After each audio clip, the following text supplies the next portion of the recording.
Great. All right. So we're recording.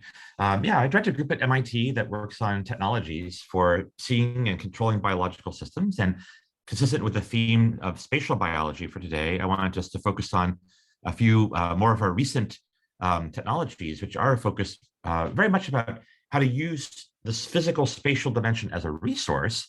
How can using space help us with imaging complex biological systems? And of course, spatial biology is the output. How do we understand the organization of molecules throughout cells and cells throughout tissue? So I guess a big theme in our group is, how do we find sort of new and unfair advantages in technology, and what are unexploited resources that are ideally free or inexpensive that any biologist can use? So today I want to tell you two short stories, one about using physical space as a resource so we can expand biological systems and see them better. And then one which is about using the spatial dimension as a strategy to improve multiplexing. How can we see many things at once? So let's start with the first short story. So the first thing that we wanted to really tackle, we always try to begin with a big biological need, right? What's a problem that a lot of us have? We don't want to build technologies that are just theoretically interesting. We want to build technologies that everybody can use. And so one of the things that is very clear, of course, is that genes, gene products, biomolecules, these are all nanoscale things, right? And they're often organized with nanoscale precision, right? We have protein complexes. We have organizations of the genome and of RNAs that have very complex 3D features. But nanoimaging is hard. It requires specialized equipment, such as super resolution microscopes or electron microscopes and so forth. It requires specialized skills. And also it's hard to apply, especially to things like 3D tissue specimens. So in our group, we often think about, can we do the opposite of what people have been doing? And so we started wondering, for literally 300 years, people have been zooming in on images of biological specimens by magnifying, for example, light. What if we physically magnified biological specimens?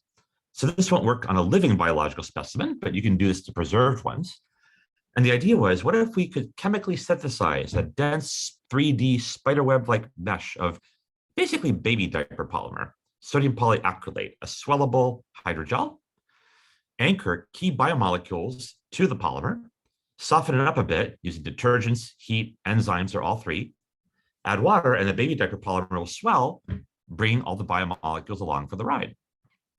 And so the basic concept here, just to make it very concrete, is shown in this cartoon. We want to take a cell like the one on the left and make it look like the cell on the right, a constellation of biomolecules hovering in space, their relative organizations preserved. But to wit, two biomolecules that were touching are now some minimum distance apart, and two biomolecules that were some larger distance apart have now been scaled up by a linear factor. So you can still make conclusions about things like colocalization and touching and so forth, but the sample has been physically magnified. So of course, this will not work on a living thing. Cell membranes will be expanded, proteins will be pulled apart from each other, et cetera, et cetera. But most nanoimaging methods are used on preserved specimens anyway. So in 2015, we found that this was possible. Then grad students Fei Chen and Paul Tilburg were co-first authors of this paper, and we called it expansion microscopy. So in panel B is a small piece of the mouse brain. Panel C, the same piece of the mouse brain, about a day and a half later. The polymer starts out super dense. The spacing between polymer threads is around the size of a single biomolecule, just a couple nanometers, and then it expands out into an extended conformation. So the first question I always got in the early days was, well, is expansion accurate? And to be upfront, it's not 100% accurate, but it's pretty darn close. So we did pre-expansion imaging with a classical super resolution microscope and post-expansion imaging with a regular old confocal microscope, the kind that most of us can access in our local core facilities, or some of us might even have our own. And that's what's shown here. Purple is pre-expansion, green is post-expansion. These are HEC293 cells with tubulin decorated with fluorescent antibodies. And so the distortion is not zero, but it's pretty small, a few percent over a typical microscope field of view, which it turns out is good enough for the vast majority of biological and medical questions. The first protocol expanded by about 4.5-fold. And so you might guess that a typical 300 nanometer resolution microscope would now have a resolution of 300 divided by 4.5, around 70 nanometers or so. You can validate that by looking at known things like viruses or microtubules, where we have a ground truth, thanks to decades of previous nanoimaging, experiments. And that's what we did here. We looked at tubulin, which forms, of course, microtubules, so we know exactly what they should look like. And indeed, we can take what we see and deconvolve it by the known ground truth, and indeed, we get around 70 nanometers of resolution. So as I'll show you later, we can expand bigger, but even with 4.5-fold expansion, there are many things that are hard to do and sometimes even impossible to do with earlier techniques. So here's a reasonably large chunk of the mouse brain, cortex, hippocampus, a couple millimeters on a side. Each white box is zoomed in into the image below. The color code is shown on the left. These are fluorescent antibodies decorating proteins. The right-hand side is after expansion. Same specimen, same microscope. And I hope you can see that we can get a lot more detail. In fact, the purplish fuzz on the left is now resolved into clean blue and pink subdomains. And those are pre- and post-synaptic proteins. In fact, if you compare what we see, the distance between these proteins to be with the classic study by Catherine Dulac and Zhao Zhuang using storm microscopy with these very same proteins, storm, of course, invented by Zhao, we get the same answer in both cases. 150 nanometers is the distance, but now we can make these measurements on a regular conventional microscope. You can decorate all sorts of proteins with fluorescent antibodies. Here in the upper right, we're looking at mitochondrial and lysosomal proteins in the mouse cortex. In the bottom, we're looking at myelination. This is work done by Ray Gao, Sho Asano, and Gokul Apadiula, working with my group and Eric Betzig's group. And as a byproduct of expansion, the sample, of course, expands 100-fold in water. It's mostly water. It becomes transparent. And so you can use light sheet microscopes, which shine light from one side and image from another side and go at blazingly fast speeds. But most people are just using expansion plus the regular microscopes that they have access to. You can express artificial proteins. So we can express fluorescent proteins that are mutants of jellyfish and coral proteins that are widely used in biology. And this is great because then you could look for the shapes of cells. This is a piece of the mouse hippocampus at the bottom with a bunch of these coral and jellyfish mutated fluorescent proteins in them, expressed using viruses. If we zoom in to a piece of the brain, you can quickly see that the wiring of the brain is very small, gets blurry, but expand, and now you can resolve the fine wiring of the brain. And so many people are expressing fluorescent proteins in brain cells and other cells, and then mapping out the nanoscale morphology. So far, what I showed you was proteins, but you can visualize nucleic acids and other biomolecules too. So in work led by Fei Chen and Oswasi, when they were in the group, we showed that we could expand RNAs and proteins away from each other, then do in situ hybridization against the RNA as shown here. I hope you can see that the post-expansion images are much clearer and crisp than the pre-expansion images. And you can do this in intact tissue as well, not just in cell lines and cell culture. Here's a piece of the mouse brain, again, expanding proteins and nucleic acids. You can see the YFP, yellow fluorescent protein in green, and then the purple dots are post-expansion in situ hybridization against specific RNAs. So now we can map out proteins and RNAs with nanoscale precision in intact tissue with an ordinary microscope. Now, many people have developed wonderful multiplexing strategies where you can look at many genes at once or many gene products at once. And so we wondered, can we bring that into the expansion context? Zhao Zhuang's group has done expansion plus MERFISH, her very famous method of multiplex RNA imaging. And so we were wondering if we could also bring in situ sequencing into the mix. So it worked that was quintuply spearheaded by Shahar Alon, Dan Goodwin, Ani Sinha, Oswasi, and Fei Chen. And all this was collaborative with Aviv Regev's group, then at the Broad, and also George Church's group at Harvard. We asked if we could bring in libraries of hybridization probes, shown in purple at the upper left, and each probe also has a little barcode, not shown. And the question is, could we bring in dozens of these probes and then sequence the barcodes on those probes?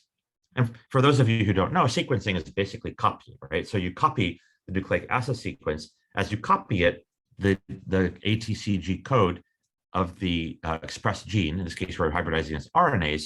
In this case, the code of the barcode will be blinked out over time because as you copy, you're introducing fluorescent nucleotides.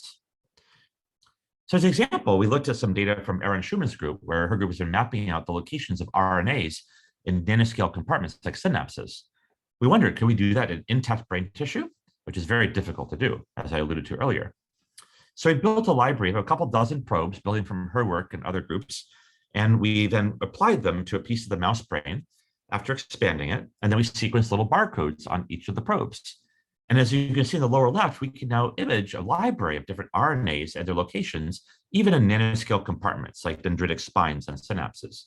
In the lower right, we can then map out the nanoscale compartmental distributions of these RNAs. So spines, those little mushroom-shaped stubby things that come out of the dendrite, they have enrichments for certain RNAs that are quite different from the dendrites, which are just tens to hundreds of nanometers away. So now we can really start to map these things out, even in 3D intact tissue. And again, requiring no more hardware than a typical group might have access to in their core facility or even in-house. How big can we expand? Well, when JB Chang was in the group, we explored expanding an object over and over again. Form the hydrogel and expand, form a second hydrogel and expand again. So you get exponential spatial improvement with a linear number of steps. More recently, Deblina Sarkar, Jinyun Kang, and Oswasi, with great help from Margaret Schroeder, and Amuchi Amanari and Christina Kitko developed important versions of this as well. We showed that we could do a double expansion with all off-the-shelf chemicals. JB's work required a bit of end-user synthesis. And the cartoon here shows another important payoff. You can see in the top part of the cartoon that the red and green antibodies can decorate and label some proteins on the outside of a complex, but the inner proteins are too crowded. The antibodies just can't get in. But if you expand the proteins away from each other, then the yellow and blue antibodies can infiltrate into the protein complex. Now, many proteins in biology do work by talking to other proteins through direct contact, like the synapses of the brain, right? Very dense complexes of proteins. We wondered, could we see previously invisible molecules by making them visible? Well, here in panels B, C, and D, you can see we can do just that. Yellow is pre-expansion and purple is post-expansion antibody labeling. And yes, there's not a lot of yellow. On the other hand, there's a lot of purple. And so the purple is post-expansion. By decrowding proteins from each other, we can get much more information than with the pre-expansion staining. Not all proteins are crowded. Panels F, G, and H show that some proteins look just fine pre versus post-expansion. Working with Li Wei-Sai's group, we wondered if in Alzheimer's disease, which of course many neurological diseases have famously crowded protein complexes, we wondered if expanding amyloid plaques would reveal more of their internal structure. So we used a mouse model of Alzheimer's that gets amyloid plaques, and we expanded it. We not only saw more structure, we saw different structures. So again, yellow is pre-expansion staining and purple is post-expansion staining.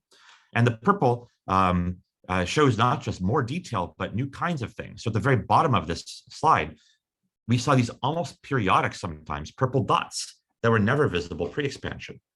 We saw this with multiple different antibodies, and we never saw them in wild type animals. Pablo Valdez-Covedo, when he was in the group, wondered, could the revealing of invisible proteins also reveal invisible cells? Now, he's a neurosurgeon, and we studied brain cancer with him and Professor Nino Chiocchi at the Brigham and Women's Hospital. Tumors, of course, are full of cells that are jam-packed with proteins. So we wonder if we expand a brain tumor specimen from an actual human patient, could we get a more accurate count of the brain cancer cells? So the top few rows of these images show the pre-expansion staining, kind of dim and spotty. The bottom two rows in the lower left show the post-expansion staining. Same specimen, same antibodies, and you can see much more detail.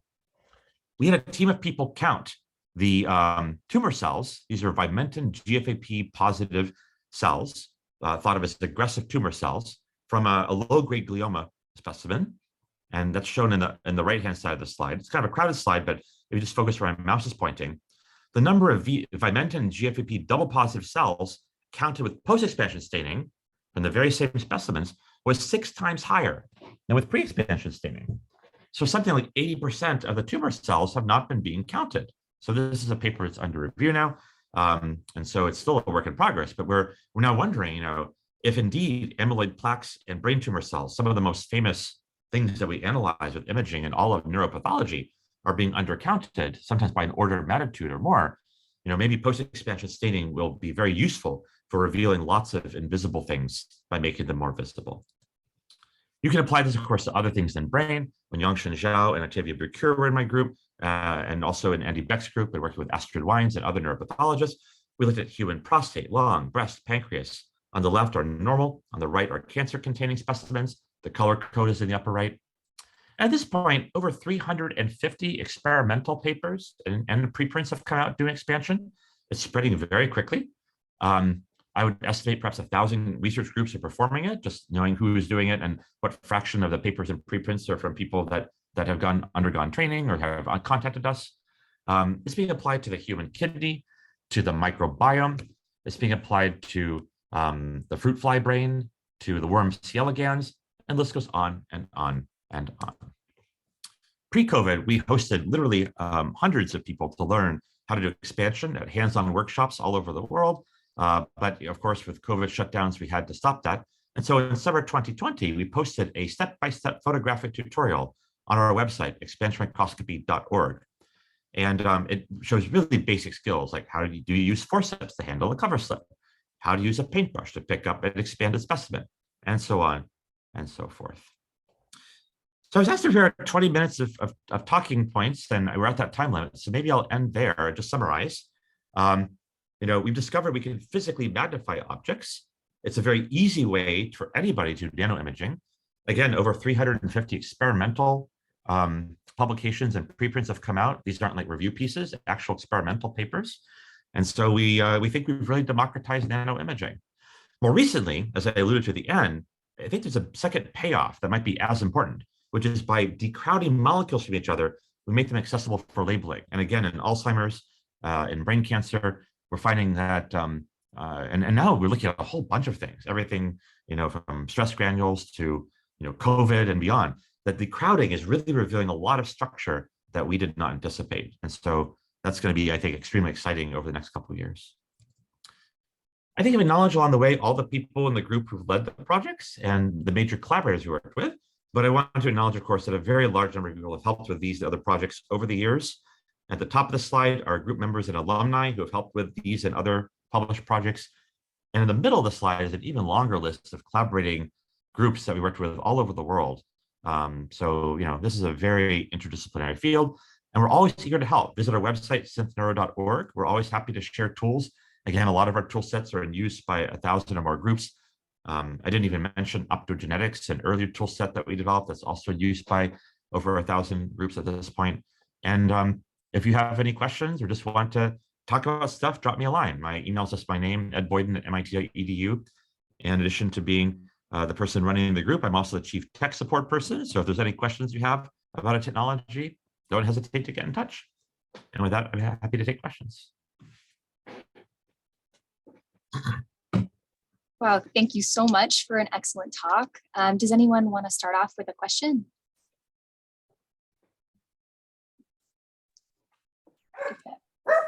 I can go ahead. Sorry, my dog was barking in the background.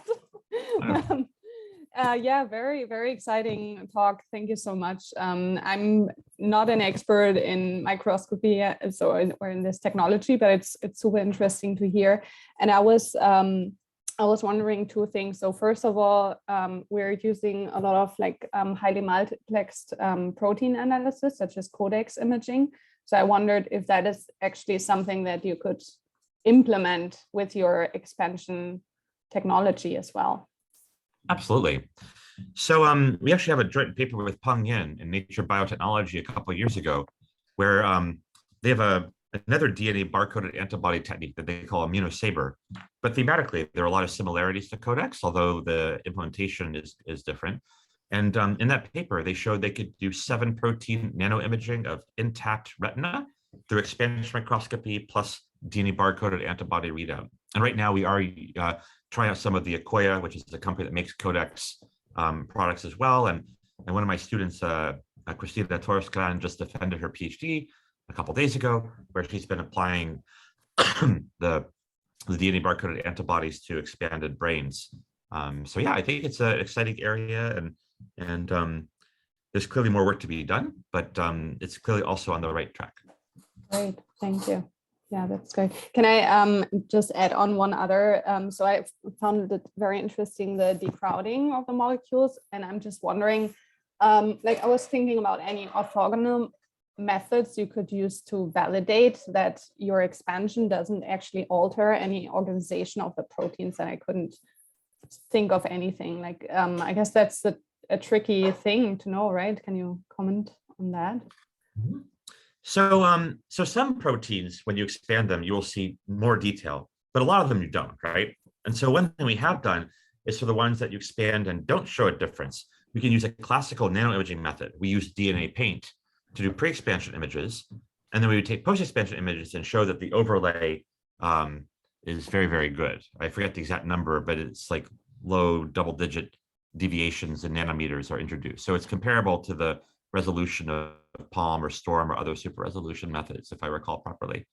When we do reveal more detail, like synaptic proteins that I mentioned in passing, and for those interested, please check out the bioRxiv preprint on this, expansion revealing. The paper is just accepted at Nature Biomedical Engineering. When we do see more synaptic detail, it's at synapses. So we don't see the new staining appearing at just random places that don't make any sense. So both by validating the distortion on known proteins, as well as analyzing the biological meaning of where the new proteins arise, we're pretty confident that what we're seeing is important and signal. Now, that said, of course, any antibody has to be validated. And so, and I think, this applies to expansion as well as any other method of microscopy, right? And off-the-shelf antibody even has been used in 5 different systems. When you apply it to the 6th system, there could be an epitope that's very similar to it, its target, and you might have to validate it again. So I think that the caution there is the same as with expansion.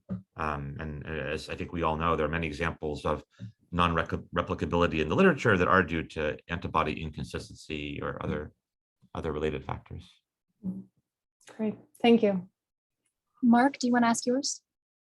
Yeah, I had a question about, there are certain tissues which are always a bit of a pain because they have high autofluorescent levels, which always, affects, I almost use cell dive, well, I use other stuff as well, but, and so, hearts and livers, there's a certain sort of, some organs are worse than others, anything with lots of melanocytes. And I just wonder what the experience is with these type of tissues where often, could this actually help us with the autofluorescence problem, effectively, but just by moving the highly because of how autofluorescent works?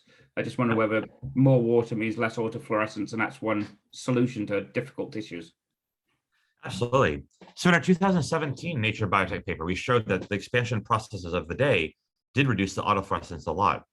And then in Pablo's, the brain cancer stuff that I mentioned at the end, his preprints on bioRxiv as well, his treatment is even stronger. And he has shown now that the autofluorescence, even including, aggressive autofluorescence like lipofuscin in the brain, is reduced to baseline, to 0, basically. So yeah, we're very excited about this. And in fact, many people have contacted us just wondering if we can help with getting rid of lipofuscin in the brain.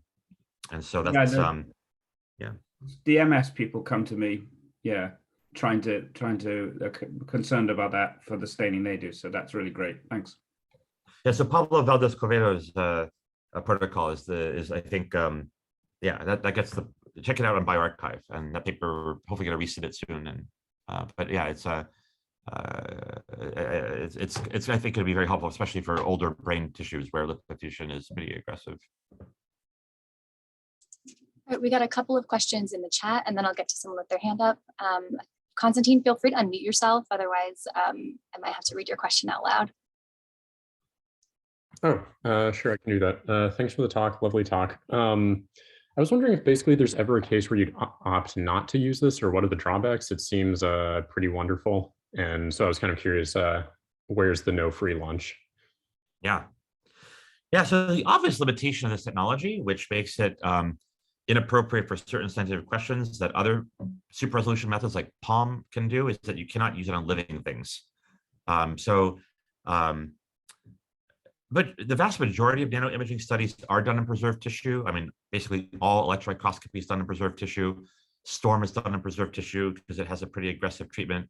STED can be done in living tissue, but it's often done on preserved tissue as well. And so the way I think of it is that if you are doing nanoimaging, it's nice if everything's locked in place anyway. So we thought, it's not ever going to work on living tissue, quite possibly, but that might be a sacrifice most people are willing to make. You allude to data set sizes in the chat window, but I would argue that a little bit of nanoimaging can go a long way. If you image, let's say, a large volume tissue with a regular microscope and then zoom in on a few hotspots post-expansion, image those, the conclusions we made about brain tumors, the conclusions we made about amyloid plaques, it did not take gigantic volumes in order to see those glaringly different outcomes. If you really believe like me that biology is about nanoscale things like genes, gene products, and biomolecules, having a peek at them, even in a small region, can yield a lot of insight. And so what we've been trying to do is we help more and more people get doing expansion. And as I mentioned now, we've seen several hundred papers come out and preprints come out, is to get people to learn how to ask scientific questions with nanoscale intent. A lot of people ask me, oh, can we expand a whole mouse brain? And like, okay, what scientific question do you have where you expand a whole mouse brain so it's the size of your fist, and you need to know every single darn nanoscale part of it? And most people can't think of a single scientific question that needs that amount of data, which would be many petabytes of data, right? I mean, yes, it would be challenging to analyze it, but again, I always encourage people, think of the scientific question, right? The tool is there to help you, but the tool should be a servant to the scientific question and not the other way around. Cool, thanks so much. Okay, maybe we could do Adam's question in the chat. Adam, you can feel free to unmute yourself. Great. Thanks, Ed, for a really beautiful talk. I wanted to ask how you can control and calibrate the expansion. So how do you know you're getting both that set rate, so you know your length scales, and that they're consistent both across your field of view, but also across different features, like does some ECM or a membrane disrupt that expansion calibration linearity at all? Yeah. So the expansion calibration is basically governed by the recipe. So that's why a lot of the expansions I mentioned were 4.5-fold expansion. That's just from the recipe of the hydrogel, which for the aficionados is tuned by the cross-linker concentration, basically. Now in practice, there's a little bit of deviation from batch to batch just because experiments always deviate. And so what most people do is to take a pre-expansion image with a low mag lens, and you see that the cell body is this big, and then you take a post-expansion image of the same specimen with a low mag lens afterwards. And I see this, the cell is this big. And so you can take those two and divide it and say, oh, the actual expansion factor was 4.4, not 4.5 for that specimen. Regarding the evenness of expansion, in our group, by the time we publish a protocol, we try to publish what I like to call a saturated protocol. We basically, there's really 4 steps. You anchor biomolecules to the hydrogel, you soften the specimen, and you add water to expand. And so the softening step is the key. And we can use very aggressive protease treatment, for example. So when I showed that slide of human biopsies of pancreas, breast, prostate, and so forth, we basically kept increasing the intensity of the digestion until all of the samples expanded evenly. And you could do things like look at the nuclear morphology, or in a paper that we're about to resubmit any day now, we're looking at mitochondrial morphology. And you can basically show that you can basically show that for the optimized protocol that each of those compartments is expanding evenly. For the earliest protocols, the 2016 era protocols, those were done mostly for the brain back then. Since then, we've broadened it across many kinds of biospecimen. But for the brain, we would try to always make sure the white matter, which is chock full of myelin and extremely densely packed with axons, and the gray matter, which is full of endoplasmic reticulum and mitochondria and nuclei, expanded at the same rate. But since then, we've become a bit more sophisticated, and that's why a lot of the more recent papers, like we have this paper that's on bioRxiv on what we call membrane expansion microscopy, and they were doing a lot of co-labeling of Golgi, mitochondria, ER, and so forth with lipid stains, as well as with classical stains, like antibody stains and so forth. And that allows you to do very detailed analyses of those things. And so hopefully we'll have a new version of that manuscript quite soon. Great, thank you so much. Okay, John Paul. Yeah, it's kind of a question that's following on from Mark in a way, because the fact that it reduces like the autofluorescence and stuff. I was wondering also, how does it affect like the propagation of light throughout the sample? Like, can you image deeper into that bigger thing that is now even bigger? Absolutely. Yeah. So when you expand 100-fold in water, it ends up about 99% water ballpark and becomes completely clear. And so we did a paper with Eric Betzig, who developed the lattice light sheet microscope amongst other microscopes, and showed that if you shine light at one angle and collect light at a 90-degree angle, you can, even without adaptive optics, do extremely high-speed nanoimaging. So in that paper, which was on the cover of Science in January 2019, we showed together that we could scan with nanoscale precision almost 1,000 times faster than classical super resolution microscopy, because the light sheet method means you're illuminating a whole plane and then collecting all the light from that plane. And that's, Palm and Storm instead and other classical super resolution methods can't really do that, where you illuminate a whole sheet and then collect all the light from that sheet instantaneously. And now it's just a matter of engineering to go faster. There's a new version of the lattice light sheet that Eric and his team call the mosaic microscope, which we're now building one at MIT.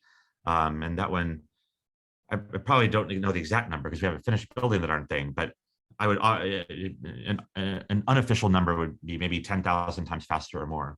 So yeah, it's something that, and many groups are also doing expansion followed by conventional light sheet imaging. There's probably a couple dozen papers doing that right now because of the transparency. But you don't need an exotic microscope. Most people are using a regular old microscope to do imaging of expansion.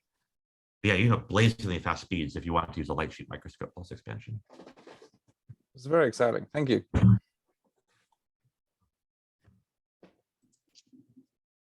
Okay, well, feel free to continue asking questions, guys. I guess I had one if you don't mind. I guess perhaps this is a naive question, but what's the theoretical limit of the size of something that you could expand? Is there kind of a area, a size of tissue or similar where you'd be worried that it's not penetrating correctly throughout the volume? Good question.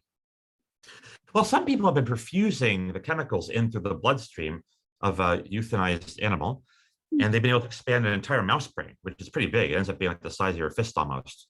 Maybe a small fist. Maybe my fist is a little too big for that, but you know, it ends up being pretty big, is what I'm trying to say. And that makes sense, right? Almost every cell is some tens of microns away from a blood vessel, and we already know we can expand things that are like 500 microns thick. I think the practical limit is probably how do you image the darn thing, right? So if you expand a mouse brain and now it's like the size of an egg or something, you know, what microscope could image something that large? And like we were talking earlier, now you're going to get, I don't know, 5 or 10 petabytes of data. You know, what scientific question really needs that much data, I guess? And so I'm sure there are some, and there are lots of people working at scaling microscopy, right? That's a whole industry, which I'm very excited about. But if you look at the hundreds of papers that are currently do expansion, often a little bit of nano information can go a long way in helping you refine hypotheses. So. Great, thank you. I guess I had another question. Do you have any kind of thoughts on technologies that maybe haven't been integrated with expansion that you think would be interesting, you know, to see integrated? This is part of the fun, is that people are integrating lots of different techniques in. I mentioned Xiaowei Zhuang has integrated expansion with Merfish.